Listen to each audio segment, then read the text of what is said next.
I've got some breaking news for you. Gun Owners of America has just released a massive report on the ATF's illegal gun registry. Here's the first part of our 5-part series on how dangerous this registry is and what we're doing to stop it. I'm Phil, and this is the Minuteman Moment. Please be sure to like, share, and subscribe so you can watch every episode about this new report.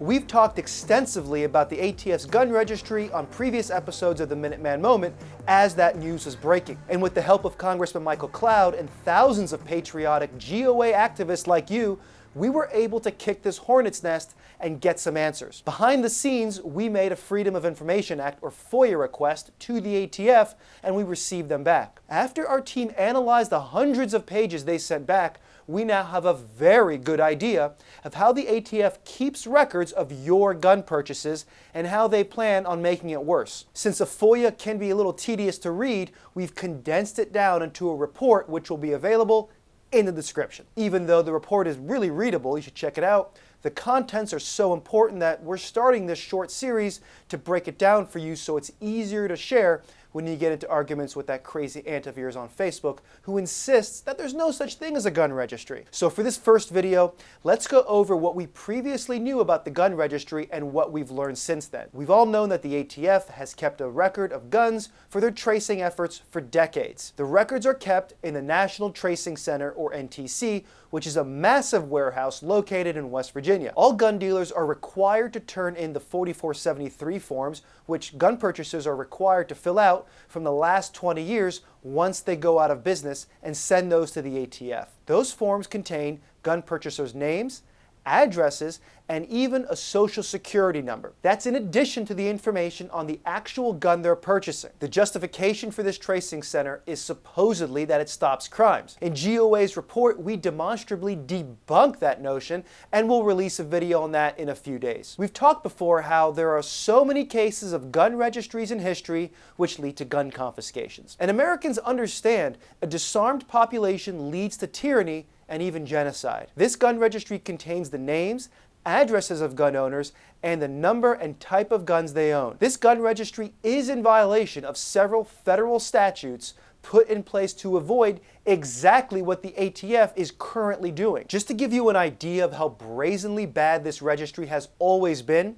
a few years ago, the Government Accountability Office, or GAO, did a report literally called ATF Did Not Always Comply with the Appropriations Act restriction and should better adhere to its policies. In the report, they found that ATF's collection and maintenance of the records of out-of-business members at NTC violated the Appropriations Act restriction on consolidation or centralization of firearms records. ATF claims they solved this problem and in fact told Congress that this November. But we know, based on an ATF ruling, that the ATF has a process for firearm dealers that have not gone out of business to turn in their records early. But the ATF has no statutory authority to receive these records. Just like GAO found in their 2016 report, GOA can prove that the ATF is still actively ignoring statute and combining records into one centralized system. In fact,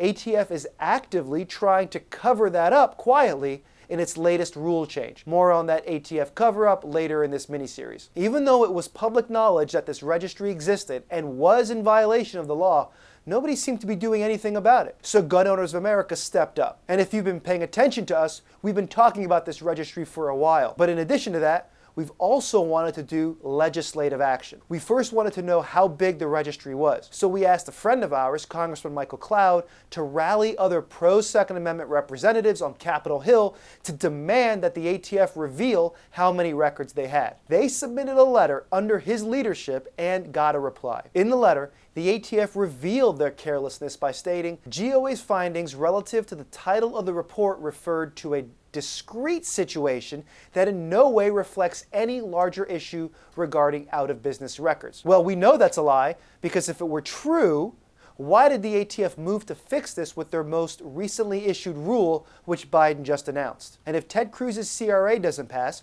which I've talked about in a previous video, every record of every firearm ever sold since August of 2002 will eventually make its way into the gun registry. But that's not even the worst of it. To our shock, the ATF admitted that they had nearly 1 billion records of firearm transactions, with over 800 million of them put into digital format. Since we could see that the ATF had digitized hundreds of millions of records, that made us want to ask more questions. Since searchability is expressly prohibited, we wanted to know, how do they convert these paper records into a digital format, and still doesn't claim it has a searchable or centralized database.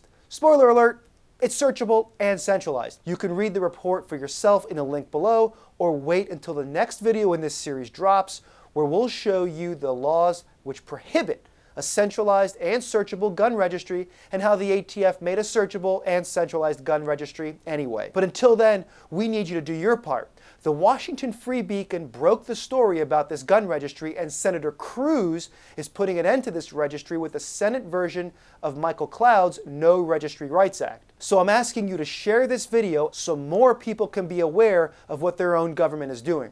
Supporting Congressman Cloud and Senator Ted Cruz's efforts by telling your representative and senator to co-sponsor the No Registry Rights Act is crucial. So thanks for watching, and in the next video, we'll show you how the law explicitly prohibits a centralized gun registry with searchable functions, and how the ATF brazenly does both of those things and acts as if it did nothing wrong. We'll show you the facts, we'll explain the law, so you can make a decision for yourself. Make sure you subscribe and hit the notification bell so you don't miss our follow-up in this mini-series. That's it for now. I'll see you tomorrow.